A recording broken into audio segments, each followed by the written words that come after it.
ರಾಜಸಿಂಹ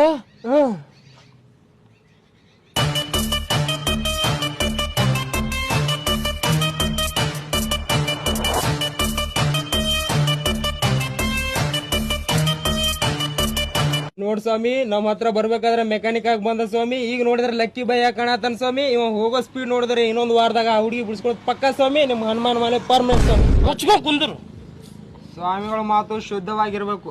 ಬತ್ತದನ್ ಬಾಯಿ ಮತ್ತ ಆಮೇಲೆ ಅಷ್ಟೇ ನೋಡು. ಏನು ಗುರುಸ್ವಾಮಿಗಳು ಈ ಕತೆಗೂ ಇವ್ರಿಗೂ ಏನು ಸಂಬಂಧನೇ ಏನಂತ ಸುಮ್ ಕೂತು ಬಿಟ್ಟಾರ. ಗುರುಸ್ವಾಮಿಗಳು ಮೌನ ವೃತ್ತದಲ್ಲಿದ್ದಾರೆ, ಮರಿಸ್ವಾಮಿಗಳು ಗುರುಗುಡ್ತಾವ್ರೆ. ಈ ವೃತ್ತ ಮುಗಿಯುವವರೆಗೂ ನೀವು ನೋಡ್ತಾ ಇರಿ ಮೆಕ್ಯಾನಿಕ್ ಬೈ ಅಲ್ಲ ಲಕ್ಕಿ ಬೈ ಲವ್ ಸ್ಟೋರಿ.